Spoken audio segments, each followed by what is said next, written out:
જી નમસ્કાર, હું ટીઆર જાદવ. અમારી ચેનલમાં ફરીથી એક નવા વિડીયોમાં તમારું સ્વાગત છે. મિત્રો, તમે બધા મસ્ત હશો, મજામાં હશો. જીએસઆરટીસી હેલ્પરમાં નિમણૂક માટે પોતાના વિભાગ અથવા તો ડિવિઝનમાં ગયા હશો, અથવા તો હવે જઈ રહ્યા હશો, અથવા તો સોમવાર સુધી તમે હાજર થઈ જશો. બધા પોતપોતાના કામમાં વ્યસ્ત છે. એના પછી મેડિકલ સર્ટિફિકેટ, પોલીસ દાખલા માટે પણ તમે દોડધામ હશે, બરાબર. તો એના પહેલાં વાત કરીશું કે તમે ડિવિઝનમાં જાઓ, નવી નિમણૂક થયેલા હેલ્પરોએ વિભાગમાં રજૂ કરવાના દસ્તાવેજોનું લિસ્ટ છે. તો કયા કયા દસ્તાવેજોની જરૂર પડશે, તો તેના વિશે આ વિડીયોમાં ચર્ચા કરીશું, જે તમને ઉપયોગી થશે. હજી ઘણા મિત્રોને જાતિ ખરાઈ માટેનું જે હોલ્ડ માટે રાખ્યું છે, મતલબ કે થઈ જશે, ચિંતા ના કરો મિત્રો, તમને પણ નિમણૂક મળી જશે. પરંતુ ખાલી તમારી જે જાતિ ખરાઈ બરાબર છે કે નહીં, મતલબ કે ચાલુ પ્રોસેસ છે, એટલે ચિંતા ના કરો, તમને પણ થોડા ટાઈમમાં હાજર કરી લેશે. તમારી જે પ્રોસેસ છે જાતિ ખરાઈની, ઘણા નહીં બાકી છે, તો એ પ્રમાણે થઈ જશે.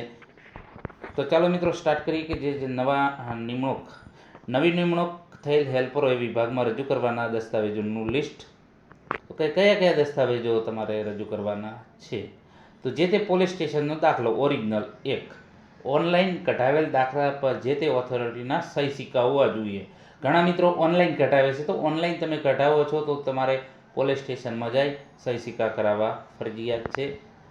અથવા તો જે છે પોલીસનો જે ઓરિજિનલ દાખલો, તમે પોલીસ સ્ટેશનમાં જઈ અને જે છે તમારો દાખલો કઢાવવાનો. ઘણા મિત્રો ઘર બેઠા ઓનલાઈન ફોર્મ ભરતા હોય છે અને પછી પોલીસ સ્ટેશનમાં જઈને દાખલો લાવે છે, અથવા તો ઓનલાઈન પ્રિન્ટ કઢાવી શકાય છે. અથવા તો જે ડાયરેક્ટ પોલીસ સ્ટેશનમાંથી ડાયરેક્ટ તમને આપી દે, તો તમારે કહેવાનું, સાહેબ આમાં સહી સિક્કા તમારા કરી લો, બરાબર. એટલે એ ખાસ ભૂલવું નહીં.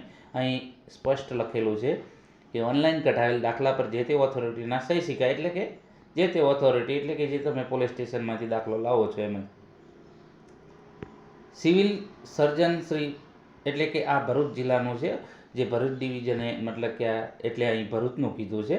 સિવિલ સર્જન શ્રી ભરૂચનું ફિટનેસ સર્ટિફિકેટ ઓરિજિનલ એક, એટલે કે આ જે છે આ આપણે જે વાત કરીએ છીએ ભરૂચ ડિવિઝન માટેનું છે. આ દરેકને લાગુ પડે. ફક્ત તમારે અહીં ફિટનેસ સર્ટિફિકેટ જે તે જિલ્લાનું, મતલબ કે જ્યાં જે જિલ્લામાં તમારું સિલેક્શન થયું છે ત્યાંથી તમારે, બરાબર. એટલે કહેવાનો મતલબ કે હવે સ્પષ્ટ થઈ ગયું કે જ્યાં પણ તમને નિમણૂક મળે છે એ જિલ્લામાંથી જ તમારે જે ફિટનેસ સર્ટિફિકેટ લાવવાનું રહેશે. અહીં તમે જોઈ શકો છો, આ ભરૂચ જિલ્લાનું, મતલબ કે ભરૂચ ડિવિઝનનું છે, તો ભરૂચ જિલ્લાનું કહ્યું છે, બરાબર. એલસીની પ્રમાણિત નકલ ઝેરોક્સ છે, બરાબર. આ ઓરિજિનલ, આ બંને ઓરિજિનલ તમારે ત્યાં જમા કરાવવાના છે. એલસીની ઝેરોક્સ આ તમારે એક, આધાર કાર્ડની એક, એસબીઆઈ બેંક એકાઉન્ટ પાસબુકની પ્રમાણિત ઝેરોક્સ, બરાબર. એસબીઆઈ બેંક એકાઉન્ટ તમારે હોવું જોઈએ, એની પાસબુકની પ્રમાણિત ઝેરોક્સ. અથવા તો તમારા જે તે ડિવિઝનમાં પૂછી લેવાનું કે એસબીઆઈનું કે બીજા, મતલબ કે અધર પણ મોસ્ટ ઓફલી ચાલે, પરંતુ અમુક જગ્યાએ નક્કી હોય છે કે ભાઈ એસબીઆઈ કે બેંક ઓફ બરોડા કે બીજી કોઈ અન્ય બેંકો, અહીં એસબીઆઈ માંગ્યું છે, બરાબર. પાન કાર્ડની પ્રમાણિત ઝેરોક્સ. પાન કાર્ડ જો ન હોય તો મિત્રો કઢાવી લેજો, 1 મહિનાની અંદર આવી જશે, 15-20 દિવસની અંદર. તો એ જણાવી દેવું કે સર મેં કઢાવેલું નથી, તો ટૂંક સમયમાં તમને જમા કરાવી દઈશું, બરાબર. એટલે પાન કાર્ડ પણ માંગશે મિત્રો, એટલે પાન કાર્ડ પણ જે છે એની ઝેરોક્સ, અથવા તો ના હોય તો કઢાવી લેવું. ચૂંટણી કાર્ડની પ્રમાણિત, જે તમારું ચૂંટણી કાર્ડ છે એની પ્રમાણિત ઝેરોક્સ. પાસપોર્ટ સાઇઝના 2 ફોટા, બરાબર. અગાઉ કોઈ સરકારી કે અર્ધ સરકારી સંસ્થામાં નોકરી કરી, જો અગાઉ તમે નોકરી ચાલુ હોય, સરકારી હોય, પ્રાઇવેટ હોય, કે ત્યાં તમારું પીએફ કપાતું હોય, તો યુએએન નંબર હોય તમારો પીએફનો, તો એ તમારે ત્યાં જમા કરાવો. અને જો ત્યાં નોકરી કરતા હોય તો ત્યાં તેમનું જે છે રિઝાઇન લેટર પણ અમુક ટાઈમે માગે છે, તો એ રિઝાઇન લેટર પણ હોય તો સાથે લેતા જજો, એટલે તમને કંઈ પ્રોબ્લેમ ન થાય, એટલે તમારી નિમણૂક અટકે નહીં જલ્દી. નહીં તો પછી 2-4 દિવસ તમારે એમ લાગી જશે, જો તમે એમાં લખેલું હશે તો, બરાબર, ફોર્મમાં. તો એ પ્રમાણે તમારે આ યુએનએ નંબર પણ તમારે આપવાનો રહેશે, જે તમારું પીએફ કપાતું હતું અગાઉ જે નોકરી કરતા હતા એનું, બરાબર. સૂચના ઉપરોક્ત જે તમામ દસ્તાવેજો ભરૂચ વિભાગ ખાતે આવો ત્યારે એક સાથે આપવાના રહેશે. હેલ્પરનો ભૂરો ગણવેશ યુનિફોર્મ પોતાના ખર્ચે જોડી સીવડાવી લેશો.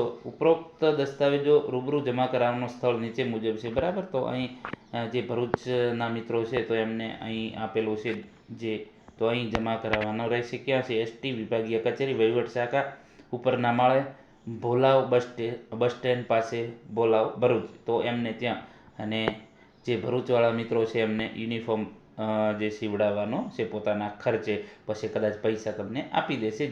જે ખાતામાં હોય તો આપી શકે, એવું મને ખ્યાલ નથી, પરંતુ ઘણી જગ્યાએ ઓએનજીસી, ઇફકો છે, જીએસએસએલ છે, તો એ લોકો પોતાનો ગણવેશ આપતા હોય છે. પછી મતલબ કે કાપડ પણ આપતા હોય છે, સિલાઈ, બધું, મતલબ કે ટોટલ એમના ખર્ચે આપતા હોય. આ કદાચ પોતાના ખર્ચે ને પછી કદાચ પૈસા જમા થતા હોય, એવું આપણને કોઈ ચોક્કસ આઈડિયા નથી, પણ તમને હાલમાં કહ્યું છે કે તમારા ખર્ચે એક જોડી સીવડાવીને લાવવાનું રહેશે.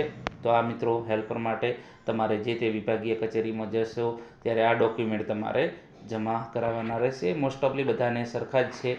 બરાબર, અને આ જે છે ડોક્યુમેન્ટ 8 જેવા છે એ તમારે ડોક્યુમેન્ટ લઈને જે તે તમારા ડેપો કે વિભાગે જ્યાં પણ તમારો નિમણૂક થઈ છે ત્યાં તમારે જ્યાં હાજર થવાનું છે ત્યાં આટલા ડોક્યુમેન્ટ લઈને જવાનું છે. જો વિડીયો પસંદ આવ્યો તો મિત્રો લાઇક, શેર અને મિત્રો ચેનલને સબસ્ક્રાઈબ કરવાનું ન ભૂલતા. બીજા મિત્રોને પણ શેર કરી દેજો, એમને પણ આ કામ આવશે. આભાર, થેન્ક યુ.